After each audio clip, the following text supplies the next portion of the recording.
Or we walk into an office and go, I want to work here. Like, I don't know why, but the air feels light and great. That's because of the social awareness that the leader is bringing. If we do not have the abilities to interact well, then the work can't get done.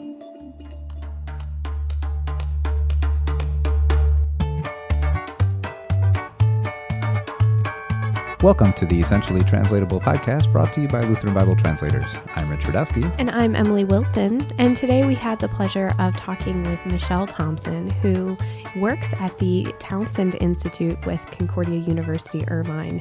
And she is talking about emotional intelligence and the impact it has within ministry, the growth of emotional intelligence, but also lack of, and how to be able to indicate when, there's maybe room for improvement and how to engage in those conversations appropriately. And this is so important for as we're working in ministry, in international contexts. And I know that this has been a personal impact for you too, Rich. Yeah, I think we zeroed in on that there's something to be learned by all people, but in our current society and in ministry, there's such a people component, such a relational component to things that it's just really not enough to have some kind of technical competence and have that carry you all the way. If you've got to be able to relate with people, and nobody gets anything done alone. That's that old African proverb, if you want to go fast, go alone. If you want to go far, go together. And ultimately, if you're going to go together with people, your relationships, the way that you show up and are present, the way that people experience you is so important. And Michelle just does a really great job of unpacking that. So whether you're a ministry leader yourself, or you support ministry leaders, or you are just doing life as a loved child of God and following His calling in your life, we know that this is going to be an impactful episode for you, and we hope that you are encouraged by it. We are here today with Michelle Thompson, who is going to talk to us about emotional intelligence. So glad to have you on the podcast. Welcome. Thank you so much for having me. I'm so excited to spend some time with you. So when we interview a guest, we ask them to share a little bit about their background with our listeners, just so that they can kind of imagine what it's like in your field, in your profession, and where you came from. So can you share a little bit about your background? Sure. It is really crazy and could take a long time. So I'll give you the abbreviated version of my background. Right now, I am the director for the executive coaching and consulting program at Concordia University in Irvine and the Townsend Institute. I love what I get to do because my career before this has been in full-time ministry, where I've been able to lead work and work with volunteers and coach leaders. And then I took this quick dip into the oil and gas industry to learn more about my love of leadership skills and development. Wow. Went to the YMCA of Greater Houston and was their VP for leadership transformation and grew in coaching. And all of these things have just continued to unfold in my life, and my love for leadership and my love for people growing and developing and becoming fully what they are supposed to be and how God has designed them to live a purpose. That's what my heart's desire really is to help people live out that deeper purpose. And my career and the journey that God's had me on continues to allow me to do that. I love it. That's great. So we're going to dive into the concept of emotional intelligence. And so we'll start with what is emotional intelligence? What are we going to be talking about here? Yeah, emotional intelligence is a word that people just kind of flip around, and I'm not sure if they completely understand what they're talking about. And what's interesting is the way the research is happening is that there are many ways to define emotional intelligence, and there's many ways to look at it and describe it. So I'm going to use it really in the terminology that Daniel Goleman, who's considered the father of emotional intelligence, talks about. There's 4 quadrants, 4 components of emotional intelligence. One is the self-awareness, another is self-control, social awareness, and relationship management. Those are all of the components of how we show up in that need development for strong emotional intelligence. Wow. Yeah. So that's really helpful to be able to break it down in that? Because, when you're just lumping it all in emotional intelligence, and if you were just to say, oh yeah, I'm an emotionally intelligent person, but to be able to define that subcategory of, okay, maybe you are very aware of yourself, but it doesn't mean that you have a control of yourself. Or, okay, I can kind of determine my relationships and have that awareness, but then like in that relationship management, like that, it might be lacking. So being able to have a little bit of that, like that subcategory and factoring to be able to see what does that overall look like. So how do you actually gauge like what your emotional intelligence is initially? Like, how do you like, yes, you have these components, you have these subcategories, but what is it like when you're factoring in? Like, so in an IQ setting, it's a test and you have a score, but what does that look like for emotional intelligence? Yeah, it's a great question. One really simple, easy way to do is to go to different people in your sphere of influence, like family members, work members, and say, hi, I think I'm a really emotionally intelligent person.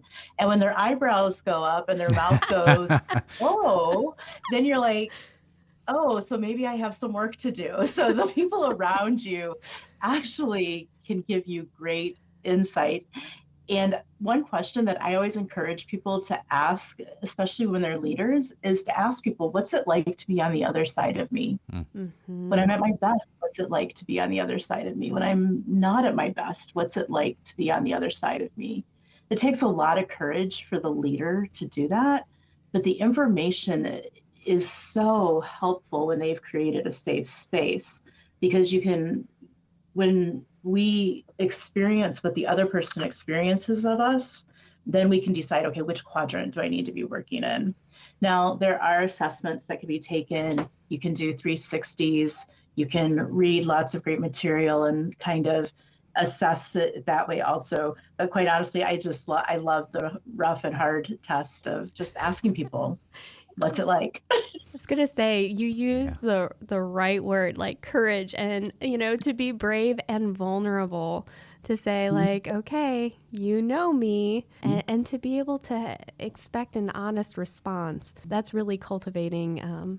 In some ways, it's like, oh wow, you've already done the hard work. Like you Yeah, have those I was thinking the same thing. Like, you actually have to have a fairly high degree of one of those quadrants of emotional intelligence to ask that question. It's a lot easier to say, well, let me just take this test and see what it says or something like that. But that's, and of course, there's probably some value in that. But wow, that's like next level to just be asking people what they think and be ready to hear. My heart's beating a little fast thinking about that right now. So Rich, your next assignment is to go ask everyone what's it like. Yeah. But what you're identifying is such a truth, and it's such a marker, because when someone says, if I'm coaching someone and I say, I would really love for you to go ask 3 people, what's it like to be on the other side of me? And they go, I don't think I could do that. Then the next question is okay, what's the barrier to causing that? Because that barrier is part of the glitch in the emotional intelligence. It says a lot. Or if they say, well, I'll ask, but I don't know if they'll be truthful with me. Well, what's the barrier for people being truthful with you? Wow. That then says there's something in like the relational management that we need to be looking at. So it actually, the question is a great barometer, not just if you can ask it, but if you can't ask it, it gives us information on where we can look at development and more. That's so insightful. Yeah, so the folks that write about emotional intelligence have also then talked quite a bit about how it is a predictor of success, and perhaps the best predictor of success in many facets of life, like relationally and occupationally and so forth. Why is that? How is that the case? Yeah, because especially in our culture, people are becoming more people-centric and oriented towards each other. So if we do not have the abilities to interact well, then the work can't get done. People talk about Steve Jobs and early years of Steve Jobs being so kind of argumentative and pushing, and people really didn't like that experience of him. But when he came back to Apple, he became this person who really understood himself more, and he understood his love for the innovation and leaving some of the management pieces to his team. In that development, people started loving that atmosphere, even though they knew it was an intense atmosphere and things could still be pushing towards them. His ability to be open and authentic more with people was an ability to increase that success. So I would say authenticity is absolutely positively one of the pillars and trademarks of a successful leader that is using their emotional intelligence well. An authentic person becomes a role model. They feel like that they lead out of fair and moral behavior, as well as they really kind of command esteem and confidence. People want to know that who's ever in charge of the ship, so to speak, or in charge of the team for the moment, is going to be able to lead them through the hard times. And so people need to have that confidence. And they also need to have the confidence in that leader that if they're going to fail at something, that leader does not dismiss them as a human being or as a person. So those are the things that we find as being successful in leadership with emotional intelligence. So as people are listening to this and are probably like walking through, okay, so they've mentioned these quadrants and okay, this is what success could look like and how to go about starting to ask those questions. If they were to lay it out, those 4 quadrants, would you be able to give a little bit of a breakdown so that people can get a better idea? Because saying, self-control, this is even a biblical principle, of being able to say self-control. But what does that actually look like? What does a healthy versus an unhealthy look like in each of those quadrants? What are maybe some symptoms or like things that you can tell or phrases somebody might use in health or unhealth in these quadrants? Yeah, it's a great question. And I think we can do this in a fairly succinct way. The self-awareness piece is internally knowing yourself in a way that you know what emotions you're having and that you also know what your positives and negatives are. We call that integration, that I can hold on to the fact that I, as a person, deal with anxiety at times. And so I know that sometimes if I walk into a new situation, my anxiety might rise up. If I know that my anxiety is going to rise up, then I can think about that and how I'm going to control it so it doesn't impact my behavior. If I don't acknowledge that I'm an anxious person and that I need to have that, if I don't have that awareness, then I might walk into a setting and become very aloof or argumentative. And if I don't have that self-awareness, then I don't realize that I might be pushing people away from me. So self-awareness is really understanding who we are and accepting the great parts of, hey, I'm an innovative person, I'm a creative person, I am discerning, and I can show up and bring those great things. I also have anxiety, and if I don't pay attention to that in the midst of everything, I might cause an issue or have people disconnect from me. So that's the part of the self-awareness. Self-control then is how do we manage these things? And I like to think of self-control in this piece of really how we manage our emotions. There's a part of our brain called the amygdala, and the amygdala is the part that gets triggered emotionally. Everything filters through the amygdala, through our emotions first. It's our fight or flight, our flock or fall, whatever response that we have. And so our self-control piece is the piece that helps us go, okay, this is the amygdala. Now I need to give it some time to get to the cortex so that I can think logically about what I'm going to do. So if you've experienced someone who all of a sudden blows up, like, so yesterday I got a text from my house cleaner. They broke something. Like, my amygdala, my very first reaction was like, oh, I loved that piece that got broken. If I had reacted immediately out of that, I would have been like, what were you doing? Weren't you being careful? What was that? And so you probably have seen leaders or people just kind of explode, or the reaction feels so different than what the level of experience is. But when we go, okay, pause, breathe, because I can regulate myself. You go, okay, accidents happen. It happened. It's okay. You're okay. I'm okay. It's all fine. And so that's what we need leaders to be able to do, is to be able to take that breath and regulate and make sure that they deal with the situation appropriately. That doesn't mean that they aren't upset or don't get mad. You can do that, but you reflect that in an appropriate way, not in an inappropriate way. The social awareness comes really then from this self-control piece, because how am I going to impact other people? How does how I show up impact the team? How does it impact the organization? The highest leader in an organization is the greatest impact on the work environment. The leader at home, people at home have impact of how the rest of the home feels. And I don't know if you've ever had an experience of walking into a building or walking into a home and nothing's really happened yet, but you go, ooh, I feel like I suddenly get, like you suddenly feel that tension. We need to have a social awareness that there's something about us that's causing that feeling. Or we walk into an office and go, I want to work here. Like, I don't know why, but it just, the air feels light and great.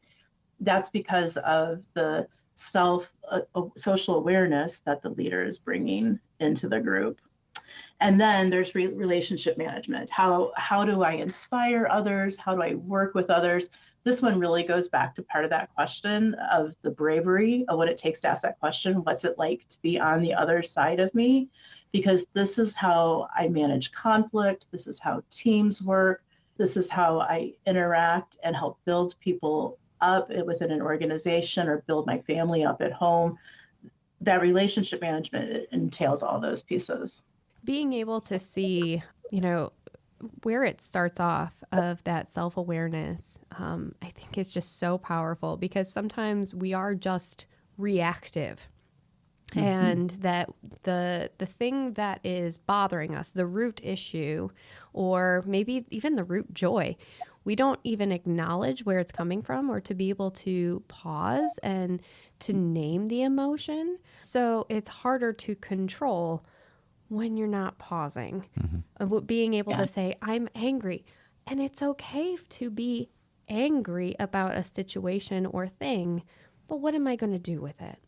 And from there, to be able to say, what is this going to look like for my relationships? And to pause. But it's so hard in a world where everything is so immediate. What does it look like to pause? What does it look like to reflect and to manage well? I don't think that's maybe a value in society all of the time. It's growing, but being able to say, like, no, it's not always about the immediate. What does it look like to pause? Yeah, struck that really well said. We were reading in Philippians recently where one of the things Paul says is, let your gentleness or your thoughtfulness be evident to all, for the Lord is near. And so that really feels like a biblical reference to the sort of dynamic we're talking about at a certain point, that immediate, the reactivity, and certainly in the culture that we live in, rage is the thing and reactivity is the thing. And, there's even recent studies that indicate that Christians are no different than anybody else in that regard. And in fact, maybe the leaders in that at times. And so there's a lot to be unpacked here. So what are some implications for ministry, particularly in a lack of emotional intelligence? Where does this become problematical or lead, for positive or negative? Yeah, it's such a great question, because I have such a heart for ministry leaders. They work so hard and they have a tension of serving people, serving God. And many ministry leaders come in with this sense of, I need to get it perfect. I need to get it right. And their ability to accept imperfection, or knowing that they're going to have to let people down sometimes, is a really big challenge. Okay. So this piece of self-awareness is where I feel like ministry leaders can get tangled up a good bit.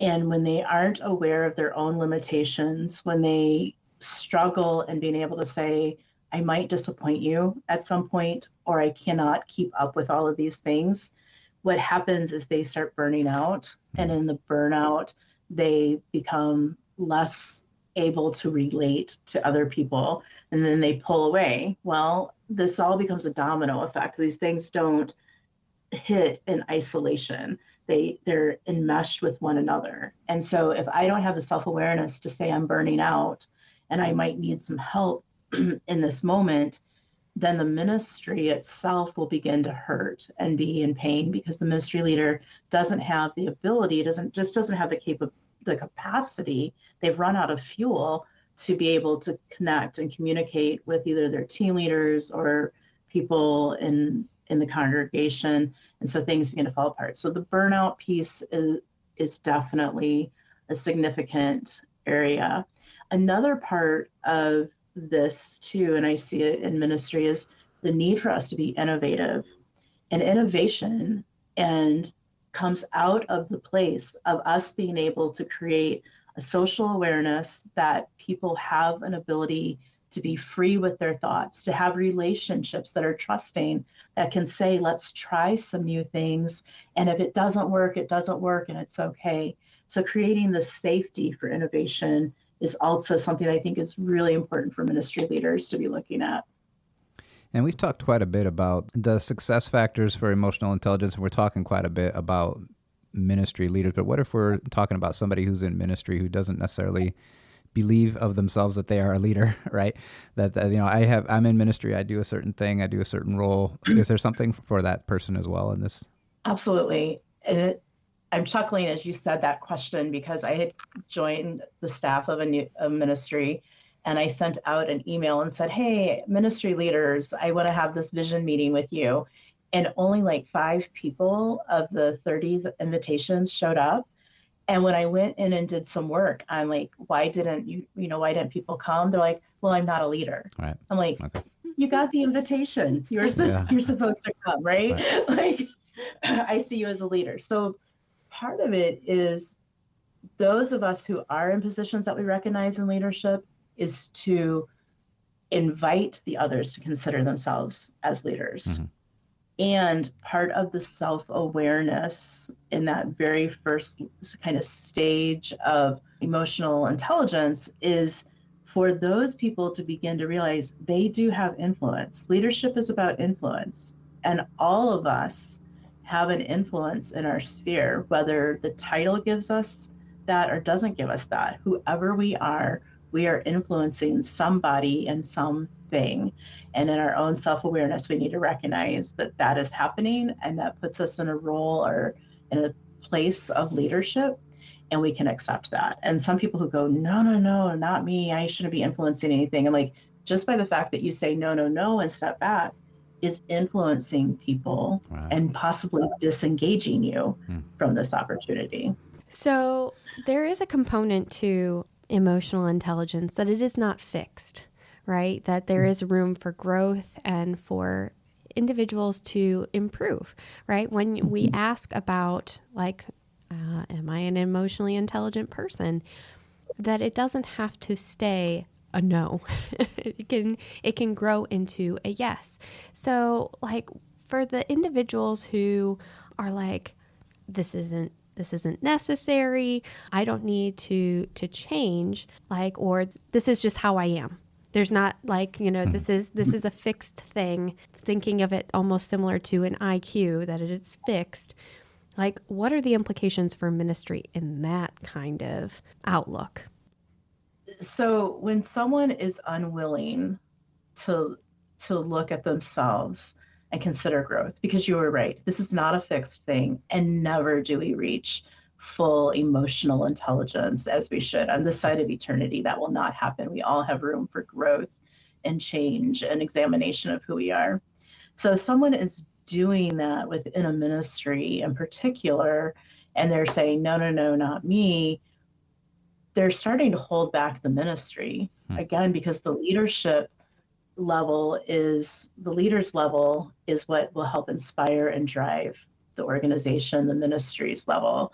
So for someone to say that is saying, I'm okay being stuck, and therefore I'm okay with the ministry or the people that I'm leading being stuck. And some people would go, no, I'm okay with who I am, and I'm still growing this. And I'm like, then that's when you start doing reality checks with people and saying, let's write this down. What was it like a year ago? What's it like now? And getting people to see that there really isn't growth or change, or if there is growth or change, it's typically declining, which isn't really growing. It's things that are not as great as before. When I'm coaching people or working with an organization and I feel that person is resisting the desire to grow or resisting acknowledging the need or just resisting the process, I will typically say, if things could be different, what would they look like? In your ideal, what would they look like if they were different from now? Mm. And then I take them back and say, so what's the gap? What needs to change from where you are today to what you want for tomorrow? And it's a longer process, but that's the process that they take to eventually realize, oh, I do need to make some changes, because I want that person to be able to desire the change, to see the need for change, to make things happen. I can't just say you need to change. That's not motivating for anyone. So for them to finally see, to look at the gap and discover the gap is what will help them be able to move forward. So when we're looking at, just people who are hearing this awesome information of like, okay, well, what does this look like? Emotional intelligence in my life. I really think that this is something that I need to be investing in for myself to be able to grow in this area. How is it that they would go about that? Like, what are ways for investing in their own emotional intelligence? And how is it that they can gauge, am I on the road to growing in my emotional intelligence? What are the indicators of that growth and success of like progress? Yeah, that's great questions. And we can do that from a huge investment to some personal investment. So one way is coaching. You can get a coach to work with you for some sessions to look at this, and what a coach does is help understand where you are right now, where you would like to be, and what your goals are, and they help you travel that and journey it and explore it, and maybe ask you some questions that other people around you wouldn't ask you to explore. So coaching is a really helpful environment. If you are in a position that you start realizing my lack of self-awareness is hitting me in a really deep spot, people who feel deep depression or deep anxiety, then I encourage them to get a counselor. These things are real and true, and you want to be able to find the root. And in counseling and therapy, that is where you find the root of those things. So those are some big ways to invest significantly in this. The other way is there are many resources, many books out there right now. Just even reading some of Daniel Goleman's early works on emotional intelligence teaches you more and gives different ways for you to look at different indicators of how you can look at emotional intelligence. I do think that there's things like having really good friends that you say, I want us to start having a conversation about emotional intelligence, and let's really talk about that. What are some things about me that you don't think I'm aware of? And like those safe relationships where you can really process that out loud. Another processing tool that I love to use is journaling. And I like to journal when things happen, when I'm deep in my emotion, because then I can process what am I feeling, and that encourages my self-awareness. It also helps prepare me for being able to have discussions and interact with people later on. Because sometimes we don't realize, like in the middle of a really hard conversation, let's say you and Rich have a really hard conversation at the office, and there's a little bit of tension because you both have different views and you're both trying to decide how you're going to manage that. Well, if both of you went and just like journaled, like this tension feels uncomfortable. Why does this tension feel uncomfortable? We have a difference of opinion. What's our difference of opinion? And you journal and process that out. Typically you come to this place of, okay, now I'm ready to have the discussion to find the commonality and can move forward. So those are just some really basic things. It takes time to do these things and to be intentional. The best thing is whether you're talking to somebody, journaling, speaking to a coach or a counselor, it takes time invested into this. But I will say that the time invested comes back exponentially in results to you. And when that comes back exponentially, then everything starts to change. So that's the other part, Emily, that you asked that was so great, is like, how will I know that it's changing? Well, again, if you have this awareness of what's happening inside of you, you're also going to have awareness of how people are relating to you, or how things like you might walk out of a meeting and like, that was the best meeting ever. Well, think about that. Why was it the best meeting ever? Maybe you showed up differently. Maybe this is an awareness that you have, or ask some of the team why. I felt really good about that meeting. What was your feeling about that meeting? And what do you think might have been different? Just to get that insight back. And once you start doing that, the time also becomes shorter because it becomes so normalized for you to be thinking these ways, to constantly be thinking about who am I, how am I showing up, and what are the best ways for me to interact. So I was thinking too, just listening to you talk about this, the hard work or the investment, and how conscious of a lot of things you have to be, and ultimately that possibly becoming more second nature as you just grow and growth there. But boy, yeah, sounds wearying and yet satisfying process to undertake. So there is a component of weariness. Yeah. I think about this. The people in our lives, maybe we are really invested in our own emotional intelligence and growth, and saying like, this is a high priority. And you're talking about it actively. You're an advocate for people seeking this out. And yet there's this loved one that you have, or this coworker that you have, who is just not emotionally intelligent. How do you shepherd someone? How do you guide them in being able to seek out emotional intelligence for their own lives? And what would you do to encourage them for that commitment to growth? It's a very good question, because we don't get to change people. No. And so part of this goes back to our own emotional intelligence and saying, I can have enough grace to contain who this person is without having to expect them to change. That's part of our growth, is realizing that not everyone is going to be willing to do this or is ready to do it at the moment. But we also have a responsibility to our brothers and sisters to say to them, hey, I would love to share some feedback with you. Would you be open to that? Or I've been experiencing something in you. I think it might be holding you back. Would you be willing for me to have this discussion with you? It typically doesn't work well with like, hey, can I just tell you that you've got no emotional intelligence whatsoever and your self-awareness just stinks? I mean, that typically is not the best approach. But being able to go up to somebody and say, hey, would you be willing to have some feedback on how you showed up in that meeting? And they might be like, no, I don't care what you say. And then you walk away going, okay, that's their decision and I have to accept that. Or they might say, sure, I would love some feedback. You can say, I noticed that when the discussion got hard, you pushed away from the table, crossed your arms, and weren't interacting. I'm just wondering, like, what happened then? Because the perception that I got was that you were mad at us and that you were disconnecting and you weren't willing to be in part of the team. I'm wondering if that's true.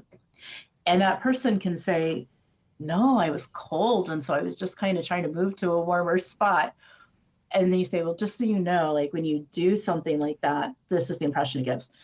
That's the way that we can help encourage people, is stepping in slowly and graciously, hoping that they are willing to receive the feedback and helping them grow, and then opening that door for them to hopefully say, I would love to learn more or know more about it.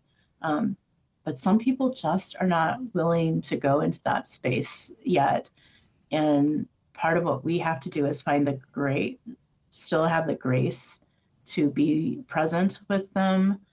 That does not mean that we give them a pass on bad behavior, but we do need to be gracious with them in those moments.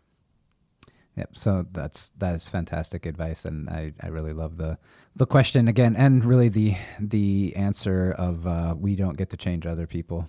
Yeah, it's our own emotional intelligence is at play in these conversations, and whether we're brought in or not allowed in, those have impact in multiple ways. Yeah, intertwined human relationships are complicated. You mentioned some resources, but what are some resources maybe specifically that we could recommend to someone who's exploring the subject of emotional intelligence and seeking to grow? Just like for our listeners, maybe just like what's a go-to? Well, if some of your listeners are readers and they love leading, there's a book by Stephen J. Stein. It's called The EQ Leader. And it really is a great book on instilling passions and goals. And it talks about the leader as self and within the organization. If you're also a little bit of a research geek, there's lots of studies listed in it. That's really helpful. I would also say that the other resources are things that are going to help you grow as a person. And I would always say start with that self-awareness. So books like Changes That Heal by Dr. Cloud, or How People Grow by Dr. Cloud and Dr. Townsend, as well as Boundaries. Those are some of the key essentials that really help you start saying, who am I? How am I showing up? What are the things that I need to work on first?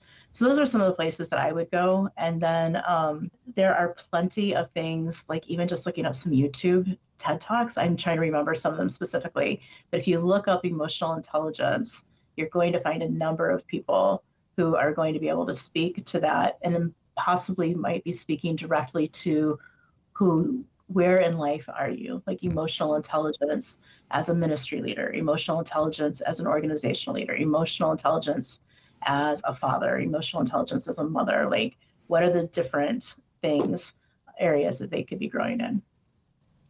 This has been great. Yeah. I was going to say that there's so much for us to be able to delve in. I've been really encouraged by everything that you shared. And I know that I had embarked on a journey a couple of years ago, but it makes me want to just start all over again and just to really be able to hone in on what it is that God has been doing in my life, and to encourage others in their growth, and really leaning into who He has called us to be. So I wanted to reach out and be able to ask you as well, in your ministry as a coach and at the Townsend Institute, how it is that we can be praying for you as you are coaching and leading others in this important topic. Yeah, thank you so much. The Townsend Institute is built all around this concept of developing people. One of the things that I love the most is when my graduates do their final project and talk about that they learned what they were supposed to learn in a master's, but what they didn't expect was the personal growth that they each feel like that they have. And so I would just ask you to continue to pray for us to be a place that is focused on developing people, being present for people and their personal growth, as well as promoting and producing coaches and leaders and counselors that go out into the field, loving people, being present with people, and being able to sit in what I call sacred space with them. And for me personally, I would ask for the same thing. I would love prayers just for my heart. It's a busy season for me to be able to continue my own personal growth, as well as continue to create sacred spaces and for people. Wonderful. That's awesome. Thanks for being with us today. It's been a great conversation. We've been talking with Michelle Thompson from the Townsend Institute at Concordia University, Irvine, about emotional intelligence. Thank you so much, Michelle. Thank you. I appreciate your time. And I am praying for the work that all of you do. I have memories of being a child and my father, who was a pastor, having friends and Lutheran Bible translators. And so this has been a 40-year love that I have for the work that you do. And I will continue to pray for all of you too. Oh, thank you so much. As a ministry leader, and I think maybe even more importantly, just as a follower of Jesus Christ, I can't think of a better space to be investing time and thought into than in growing in emotional intelligence, because of how important our relationships to people are, our Christian witness to them is, and just in the context in which we live and move, to be a person of high emotional intelligence, a peaceful presence in a space and positive is rare. and stands out, and we want to stand out for Jesus. Right. And he's called us to bear fruit, Right. and the fruit of the Spirit. And what does that look like? And I was just so encouraged by what she said of this side of eternity, we're never done growing. Right. And being able to continually seek that out. And what does it look like to practice emotional intelligence and to be a reflection of who God has called us to be and reflect his light. And it was just not only an encouragement to me, but also a light of fire, Yeah. like, okay, time for me to start reading. She was talking about, a research geek and enjoying reading. So I'm going to definitely look up those resources. Absolutely. Thank you for listening to the Essentially Translatable podcast brought to you by Lutheran Bible Translators. You can find past episodes of the podcast at lbt.org/podcast or subscribe on Audible, Apple Podcasts, Spotify, or wherever you listen to podcasts. Follow Lutheran Bible Translators' social media channels on Facebook, Instagram, or Twitter, or go to lbt.org to find out how you can get involved in the Bible translation movement and put God's Word in their hands. The Essentially Translatable podcast is produced and edited by Andrew Olson. Our executive producer is Emily Wilson. Podcast artwork was designed by Caleb Rodewald and Sarah Radowski. Music written and performed by Rob Veit. I'm Rich Radowski. So long for now.